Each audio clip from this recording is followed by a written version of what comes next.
Hi there, this is the presentation for topic 3, building refurbishment and rehabilitation. It's a part of the subject building lifecycle maintenance. As I've said in the previous topic presentations, this presentation doesn't actually replace the study guide. It merely supports the notes there and provides an additional avenue for you to look at the topic and get a summary or an overview of the components of building refurbishment and rehabilitation. As we mentioned in the previous topic, there are several components and reasons for considering refurbishment of a building or a facility.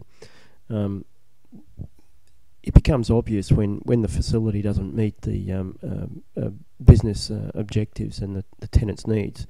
And the property owner's needs, of course. And a clear indication of that is usually when the condition of the building or the buildings are below standard.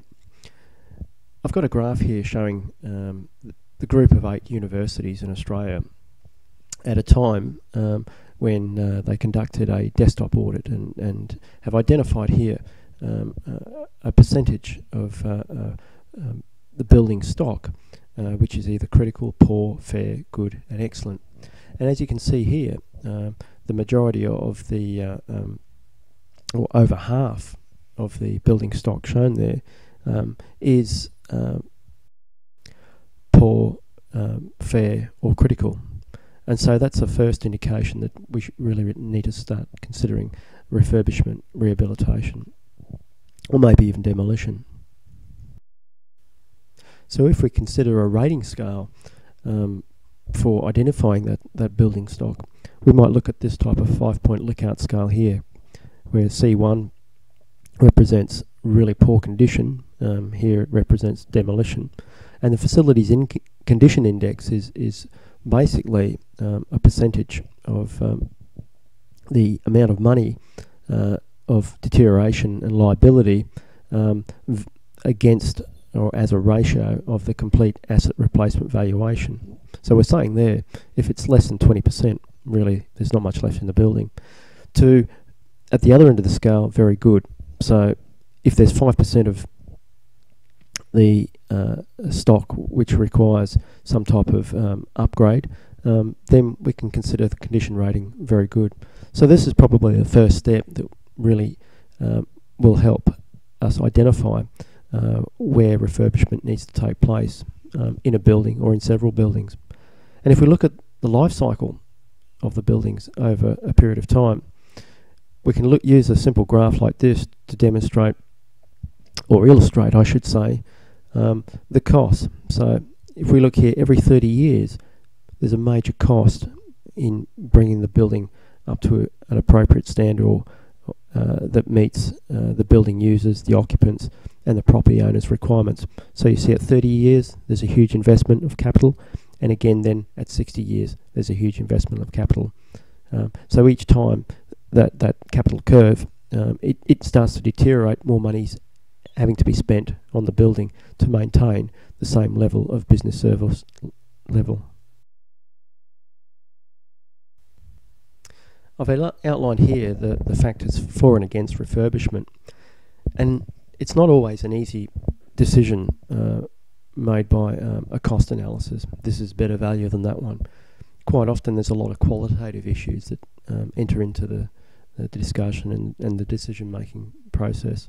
And some of these might be the significance of the building as a landmark. It could be the fact that it's an established location. There could be appearance or community attachment to parts of the structure. And so a lot of these issues make it often hard to not consider demolition. The other issues associated with difficulties in the building works, with a building that's already in place and you're trying to maintain the facade or certain components on the inside. So these type of decisions are made regularly by large developers and building owners. And I've shown a couple of examples here. And the reason being, a lot of these projects. The owners here, the city of Gosnells in Western Australia, and this is quite a large project. As you can see here, 4,500 square metres of office space and 500 square metres of civic space. So in most cases, the real benefit for a council is that they maintain, as I said previously, there's a landmark issue there. The other issue is they're leading by example. In most cases, by retrofitting these buildings and refurbishing them, they can bring them from a fairly inefficient, both from an energy perspective and a people movement perspective, to a fairly efficient building.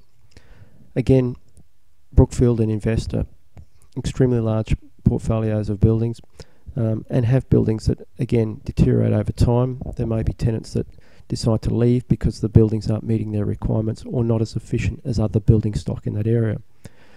This particular building here is 44,000 square metres, so very large. It's a 30-storey building constructed in 1976.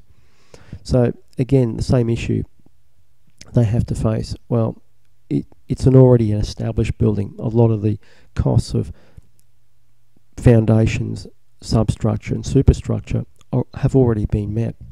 The real issue that we have to approach here is the efficiency of the building.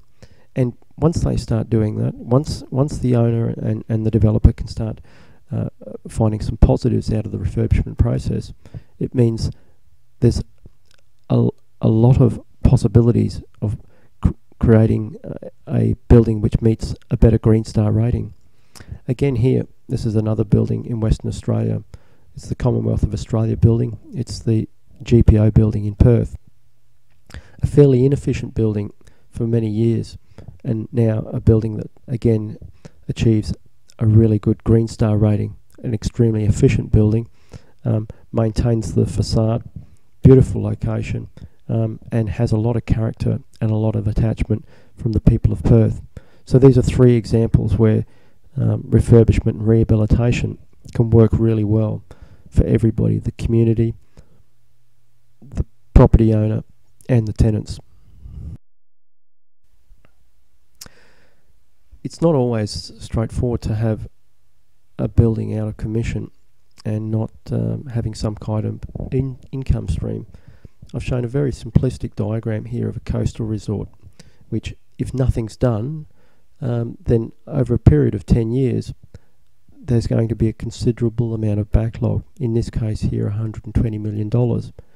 So this type of graph and this type of planning ahead, we can see the component of corridors, videos and conference and training, retail and residential, how each of those need a certain amount of money spent every so many years to keep it at that business service level. And that's extremely important to keep the tenants there, to keep the maintenance of legislative issues, and to keep the building efficient and competitive against other buildings in that type of portfolio group.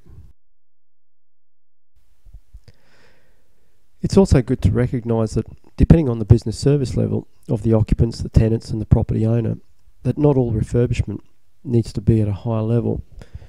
The level of refurbishment could vary. So it could be a minor refurbishment, just a lick of paint, maybe some floor refinishing.